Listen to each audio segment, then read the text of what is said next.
oceánica se acerca a la placa continental y se mete debajo. Y esa interacción que ocurre ahí es la que genera sismos en todo el cordón de fuego del Pacífico. Entonces, el origen teórico es el mismo, pero como están a distancias distintas y no tienen relación entre sí. Perfecto. Oiga, saludamos a Pedro Bustamante, que está con nosotros, lo tengo a través de la otra línea. ¿Cómo estamos, Pedro? Bienvenido. Muy bien, atentamente escuchando lo que decía el profesional. Oiga, es un lujo tener un profesional de esta categoría en una radio hablando de un tema tan candente y tan actual como ha sido el terremoto reciente por parte de Venezuela y también el terremoto de México, como antecedente con respecto a un país tan sísmico como Chile, en donde nosotros tenemos que tener una cultura sísmica, porque realmente estamos, como bien dice el profesional, sobre dos placas que se están moviendo periódicamente, aunque sea milimétricamente, año a año, pero eso produce una presión enorme y que al final se produce lo que tanto lamentablemente decimos, y es corriente en Chile cada 20 años, que son los terremotos, ¿no es cierto, Héctor? Así es. De hecho, ahí donde yo quería apuntar con el profesional, puesto que, si bien es cierto, él señala claramente que no tiene nada que ver una cosa con otra, pero la historia a nosotros nos dice que cada ciertos años nosotros tendríamos que tener un evento. Y según esa característica, aquí en la zona nuestra, zona central específica, lo que es O'Higgins, Valparaíso, hubo un evento en 1985. Y al tenor de la estadística, estaríamos pasados nosotros más o menos entre 15 y 20 años, considerando que debiese haber un evento en nuestra zona. Y también, y en ese aspecto quiero consultarle también al profesional, hubo un terremoto, recuerdo yo, no estoy seguro si fue Valdivia o Concepción, pero que precisó específicamente cuando había un temporal más o menos de estas mismas características, no sé si me equivoco, pero en ese contexto, mi querido Rodrigo, ¿podríamos nosotros esperar en nuestra zona algo de este tipo, considerando el dato de que ya estamos pasados en tiempo donde debiese haber un movimiento en nuestra zona?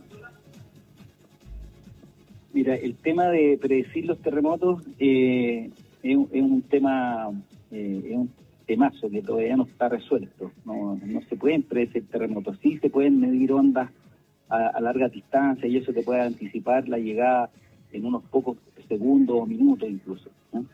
Pero anticipar dónde va a ocurrir el próximo terremoto y cuándo, eso hoy día todavía no hay certeza. Lo que sí sabemos es que las placas tienen una velocidad de movimiento.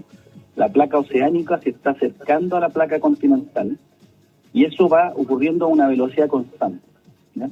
Entonces, cuando esta interacción entre las placas es una traba, hay un roce fuerte. Cuando se va acumulando energía, hasta que esa energía es tan grande que vence la fuerza de roce y la placa continental se mete la placa oceánica se mete bajo la continental y ahí se forma el terremoto. Entonces, cuando hablamos de que ha ocurrido un tiempo entre un terremoto y otro, eso es correcto. Hay un gap sísmico que se llama, que es un tiempo entre uno y otro, y eso es porque se va acumulando la energía hasta que se rompe esa fuerza de roce que ocurre ahí.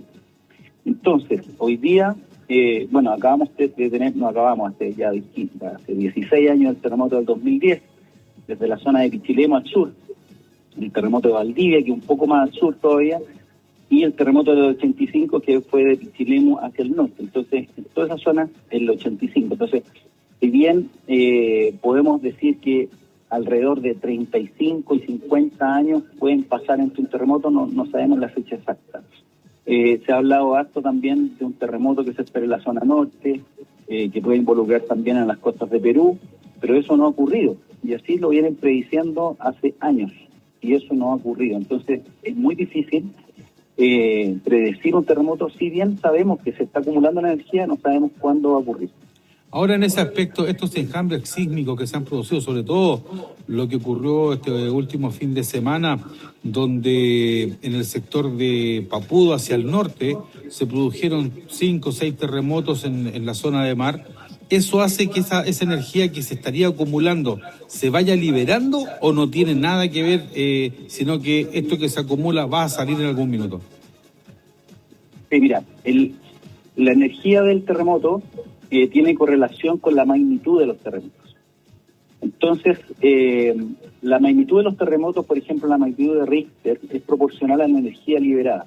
Esa magnitud de Richter, que se mide en grados 6, 7, 8, está en una escala logarítmica en base 10, ¿no? Por lo tanto, un sismo de grado 8 equivale a 33 sismos de grado 7 en cuanto a la energía. Por lo tanto, y equivale a 1000 terremotos de grado 6. O sea, la energía que libera un grado 8 equivale a la energía que liberan 1000 terremotos de grado 6, para que ustedes tengan una orden de magnitud. Entonces, que hayan pasado 3 o 4 terremotos pequeños en Papúa no va a liberar la energía que se espera, ¿ah? O sea, es un poco lo que te quería mostrar. Aquí, por ejemplo, me llegan algunas preguntas de personas que nos están escuchando y me dicen, ¿por qué hay tanta diferencia en un terremoto 7,5 que ocurrió en Venezuela, cuando nosotros, por ejemplo, con un 7,5 pasa prácticamente desapercibido? Lo mismo que en México, me dice otra persona. ¿Por qué hay tanta diferencia entre uno y otro? ¿O cuál es lo que hace que la devastación sea más importante con menor cantidad de sismo en otras partes y no en Chile? No sé si me entendió lo que dicen acá. Te entendí perfectamente. Mira, hay un concepto que se llama potencial de daño, potencial destructivo de un sismo, y eso depende de la magnitud del sismo, en una parte, depende de la exposición de la población al sismo, y depende de la vulnerabilidad de las estructuras existentes. Entonces, la magnitud del sismo, vamos a desglosar estos 3 factores. En Venezuela la magnitud del sismo, primero fueron 2 sismos, fue uno de 7,2 y uno de 7,5 que estuvieron separados por segundos. La magnitud del sismo es una cosa y lo otro es la profundidad. Estos sismos fueron a 20 kilómetros de profundidad y el segundo de 7,5 a 10 kilómetros de profundidad. Si lo comparamos con el del 2010 en Chile fue a 30 kilómetros de profundidad, ¿ya? Entonces, están más cerca de la superficie. Por lo tanto, la amenaza es un poco más fuerte. Después vemos el tema de la exposición. ¿Qué tan cerca de la población estuvo? El sismo en Venezuela estuvo mucho más cerca de la costa que el sismo de México, por ejemplo, porque el de Venezuela estuvo muy cerca de La Guaira, ¿cierto?, donde estuvo ahí en toda la zona afectada, pero el sismo de Venezuela estuvo a 60 kilómetros de la costa, siendo que fue casi de la misma magnitud. Entonces, el potencial destructivo del sismo de Venezuela comparado con el de México es mucho mayor. Y después viene el tercer ítem, que es la vulnerabilidad. Las estructuras que vimos en Venezuela tienen estructuras que no estaban preparadas para un sismo de esa magnitud, lamentablemente. Entonces colapsaron, ¿cierto? Como vimos en las imágenes, la estructura en México hay una experiencia mayor, quizás el tema de ingeniería también afectó, y es lo mismo que pasa en Chile. En Chile tenemos una ingeniería muy potente, una norma sísmica que nos protege, ingenieros de altísimo nivel, destacados a nivel mundial, y toda esa suma de factores, lo que mencioné, entonces la amenaza sísmica por un lado, que depende de la magnitud y la cercanía a la superficie, a la zona habitada, después la exposición, o sea, en el fondo, qué tan cerca está el sismo, y la vulnerabilidad depende de la calidad de la construcción. Entonces todo eso configura el potencial destructivo de un terremoto. Entonces por eso en Chile tuvimos un colapso de edificio con un terremoto de magnitud 8,8, y en Venezuela, no sé, cerca de 200 edificios colapsaron con un terremoto de 7,3. Entonces, cuando esas son las diferencias. Y también el tema de la amenaza sísmica depende del tipo de suelo, porque cuando el suelo es blando, cuando el suelo es arcilloso, arena, tiende a amplificar la onda sísmica, el desplazamiento del suelo. Mientras que un suelo de mayor rigidez, como una grava, como una roca, solo transmite la onda sísmica. Entonces también es un efecto que afecta. Por ejemplo, en Chile, La norma sísmica te define 3 zonas sísmicas. La zona costera, que tiene un mayor sismo de diseño, la zona centro, que es la zona donde está Santiago, por ejemplo, la zona cordillera, donde el sismo es de menor magnitud, es de menor intensidad, sismo de diseño. Es un poco lo que te puedo contar a los oyentes ahí con sus preguntas en términos muy simples, ¿cierto? No estoy profundizando tanto técnicamente. Claro que sí. De hecho, aquí hay otra pregunta que dice, yo vi en la televisión que en Venezuela habían dicho que se construyó con arena de mar. ¿Qué diferencia hay entre una arena de mar y la arena de río que se ocupa para las construcciones? Bueno, la arena tiene un efecto importante en la resistencia del hormigón. Yo ahí, de verdad, no tengo conocimiento al respecto de qué arena se ocupó, si arena o no, de mar, pero sí tiene un efecto, porque es muy incidente, aunque ustedes no lo crean, en la calidad de la resistencia del hormigón. Ahí no te puedo ayudar. La que se ocupa acá en Chile en general es arena de río. Exactamente. Ahora bien, ¿qué podemos esperar para Chile, considerando que ya dijimos que no tiene nada que ver una cosa con la otra? Pero ¿cuáles serían las recomendaciones importantes en este caso puntual para, regirse a todos los reglamentos y protocolos que indican una construcción, primero que todo, cuando se quiere hacer una obra nueva? Pero, ¿qué otras medidas se pueden tomar y qué podemos esperar para que no tengamos un desastre si es que hay un sismo importante? Mira, otro aspecto importante que marca una diferencia de Chile con el resto de Sudamérica es la construcción irregular.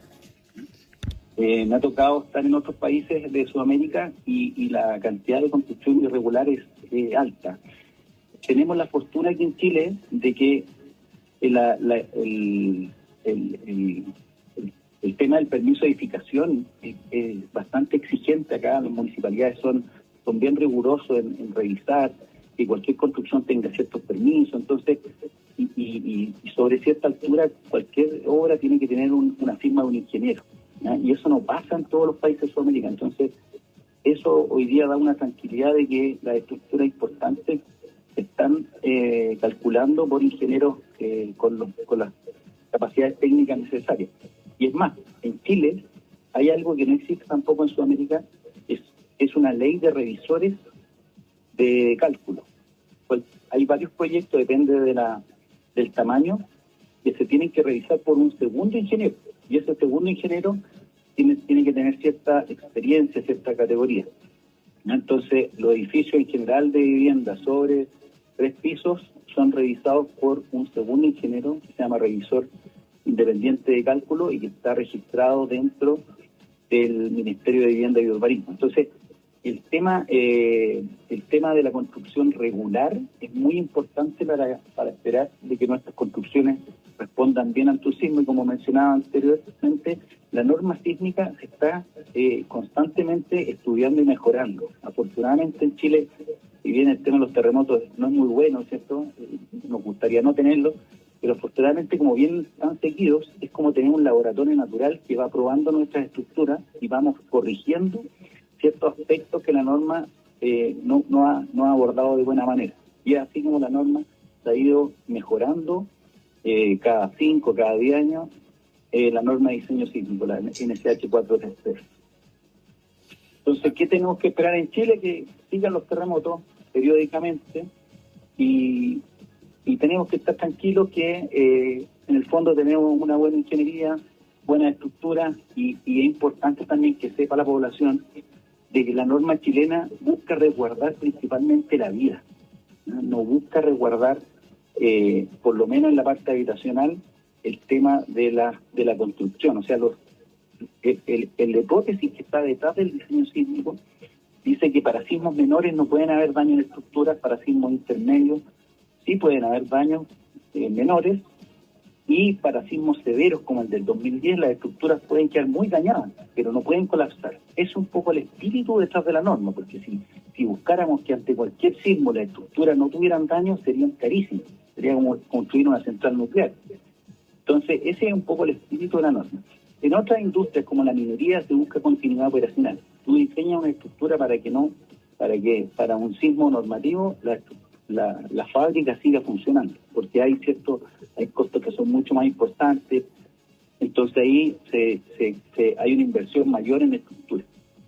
Así es importante educar en ese aspecto. O sea, mucha gente, me tocó visitar varios edificios después del terremoto del 2010 y la gente decía, ¿por qué mi edificio se dañó y el del frente no? Entonces es lo esperado para el cuarto terremoto más grande de la historia. Entonces, un poco eso es lo que quería comentar. Es interesante la conversación con Rodrigo. Don Pedro Tamante, usted como vicepresidente de la Comisión de Infraestructura, ¿algo que acotar, alguna consulta ya en la parte final con nuestro querido profesional? A ver, muy interesante lo que dice don Rodrigo, primer término, resaltar lo que muy bien dijo, que en Chile la placa de Nazca con la placa continental, generalmente los terremotos se producen a mayor profundidad que con respecto a otros países, que como bien dijo don Rodrigo, en otros países como en Venezuela y en México fueron más superficiales. Eso tiene un comportamiento sísmico totalmente distinto. Y en ese sentido, ustedes recuerdan, a partir de lo que significan los terremotos vividos hace poco, hace más o menos 16 años el último, que el movimiento fue más brusco, más repentino y más, entre comillas, más directo. Mientras que cuando tiene superficial, el terremoto tiene otro comportamiento. Eso en primer punto. Segundo, lo que él muy bien dice con respecto a la norma sísmica. En Chile, después de ese laboratorio, como bien dice don Rodrigo, que fue el terremoto de Valdivia, que resultó ser realmente que desató una cantidad de energía acumulada muy grande, que se fue el terremoto más grande registrado en la historia de la humanidad, implicó un cambio en la estructura de construcción en Chile. El adobe fue formalmente descartado como elemento constructivo a partir de 1960. Y segundo, se establecieron criterios con respecto al hormigón.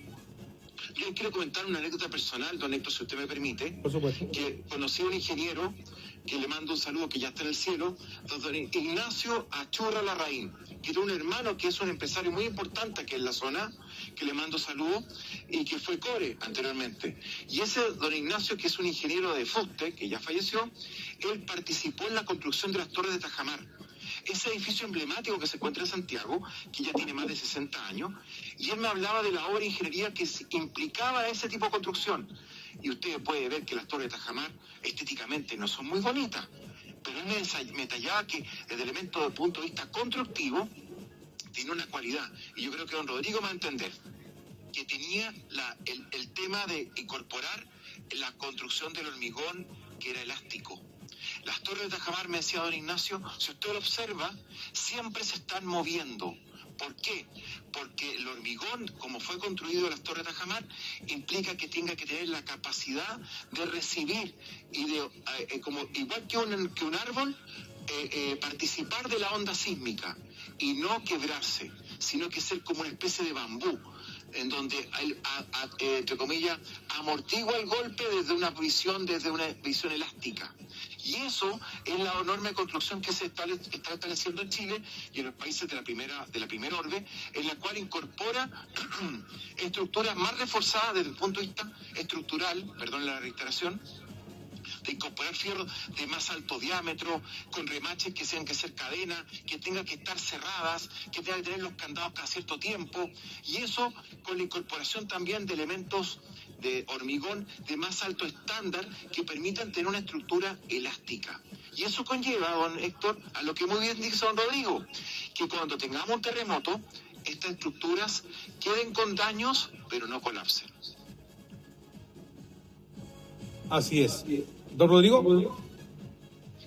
Sí. En relación... Mira, adelante. Respecto a lo que comenta, mira, eso es verdad. Las estructuras ante un terremoto tienen comportamientos distintos y dependen ahí ya de las características físicas que tiene uno, y la principal es el periodo fundamental de vibración. Una estructura baja tiene un periodo de vibración muy corto, una estructura alta como el Costanera Center tiene un periodo fundamental de 3 segundos. Una casa puede tener 0,1 segundos. Esa es la diferencia. Entonces, el sismo nos ofrece un contenido de frecuencias, de aceleraciones, que van cambiando entre una frecuencia y otra. Por lo tanto, hay sismos que atacan más a las casas y otros sismos que atacan más a los edificios, porque el componente de frecuencia que trae el sismo excita más a las frecuencias altas o a las frecuencias bajas, ¿ya? Y eso va a depender del tipo de suelo también, y ahí entramos en temas más técnicos. Entonces, lo que comentaba ahí de la flexibilidad, eso es cierto. O sea, en el fondo, por ejemplo, el Costanera Center es un edificio tan alto que el sismo casi... O sea, le imprime una aceleración, le imprime una fuerza sísmica, pero el viento es casi más dañino que el sismo. Entonces, es como tener un globo amarrado con una cuerda al piso, y el piso se mueve. El globo no lo siente, no siente el movimiento de la Tierra, porque la cuerda es tan flexible que no la siente. Versus colocar una piedra sobre el suelo, y esa piedra se va a mover igual que el suelo. Esa es la diferencia de frecuencia. O sea, hablando, el periodo de una piedra es casi cero, el periodo de un globo es casi infinito, y esa es la diferencia de movimiento. Entonces, por eso hay estructuras que se ven más afectadas que otras a sismos. Y respecto al hormigón, tiene toda la razón. El hormigón, el hormigón armado, porque el hormigón sin fierro tiene un comportamiento totalmente distinto.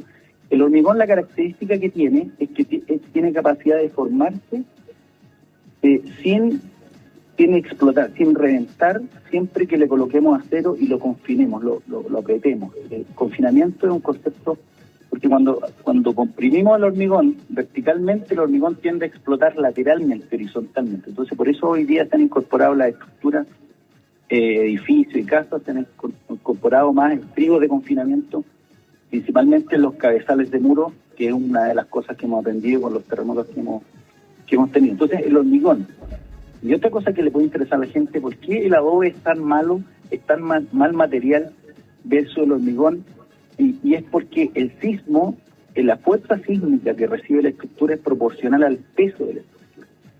Entonces, si bien el hormigón y el adobe tienen una densidad más o menos parecida a 2.000 a 2.400 kilos por metro cúbico, la resistencia que tiene el hormigón versus el adobe es mucho mayor. Entonces, por eso el adobe es un más material sísmico y el hormigón es mejor. Y ahí aparece la madera. La madera es un buen material también sísmico. ¿Por qué? Porque es liviana. Entonces, la fuerza sísmica que recibe es mucho más baja que la que recibe el hormigón. Y a pesar de que tiene menos resistencia, se compensa bien porque tiene una menor aceleración sísmica y tiene una menor resistencia, por lo tanto cumple la función antisísmica también la madera. Pero mira, ¿cómo aprendemos en este espacio? Que eso es lo importante, y para que usted también se informe, a pesar de que hay aspectos técnicos que nosotros poco a poco le vamos a ir explicando en palabras más coloquiales, pero la esencia de tener un profesional de la talla de don Rodrigo Pérez se agradece. Sé que ya tiene que irse, don Rodrigo tiene otros compromisos, así que le vamos a agradecer. Don Pedro, despida a usted a don Rodrigo, que ha sido espectacular, y que ojalá no sea la primera vez que lo tengamos en la red regional de la red caribeña. Lo que dijo don Rodrigo, a ver, don Héctor, es la diferencia fundamental del adobe, es que actúa por compresión y no por tracción, es un mal elemento de tracción. Y eso conlleva al tema de la cadena y a lo que significa la base de una estructura de adobe, que se establece, por ejemplo, en la iglesia de San Francisco, que es con piedra, que es una piedra granítica muy importante, que forma una especie de cama elástica. Mire, son elementos técnicos y, pucha, le agradezco la posibilidad de poder conversar con usted, don Rodrigo, en estos temas tan técnicos y hacerlo fácil para la gente que estamos como nosotros, que no tenemos mucha idea en esta materia, que nos enseñe y nos capacite. Así que, por mi parte, agradecido, Rodrigo, y como dice acá don Héctor, ojalá que no sea la última vez que tengamos la posibilidad de conversar de estos temas que son tan relevantes y que la gente debería tener tan presente como lo que significa una buena casa de lo que es tema de construcción y tener cultura de lo que es terremoto. Y oiga, y eso que no hablamos de los volcanes, ojo. Bueno, solo me queda agradecer y felicitar a Pedro por los conceptos correctos y muy atinados que ha expuesto. Fernando, también muchas gracias. Para mí es un gusto estar con ustedes, sobre todo en la sexta región. Para mí es una región muy especial, donde nacieron mis antepasados en la comuna de Pichilemu. Mis hijos nacieron en Rancagua, así que también ahí tengo un cariño muy especial. Tengo mucha familia, mis suegros, cuñados, Así que es una región que a mí me llama mucho y la quiero dar. Así que con mucho gusto he dedicado este tiempo a poner un granito de arena en esta educación continua que necesitamos como país sísmico, entender estos terremotos, a entender que estamos moviéndonos constantemente y a estar tranquilos de que tenemos ingenieros de altísimo nivel, una norma que nos respalda, y también hoy día estamos aportando como ingeniería a otros países como Perú, Venezuela, gracias a nuestra experiencia. Así que eso, agradezco nuevamente la invitación y un gusto ha sido compartir con ustedes. Muchas gracias, Rodrigo. Ahí estaba Rodrigo Pérez con nosotros junto al consejero regional Pedro Bustamante. Oye, yo quedé con los labios separados, así que espero que usted también. Lastimosamente voy a quedar con todas las preguntas que nos están llegando pendientes, que más o menos entiendo van para otro lado, así que de todas maneras algunas de esas las voy a compartir con don Rodrigo a través de su WhatsApp. Gracias, Rodrigo, nos encontramos. Nosotros vamos a un tema musical y volvemos después de la pausa comercial nuevamente en el Club de la Ventana.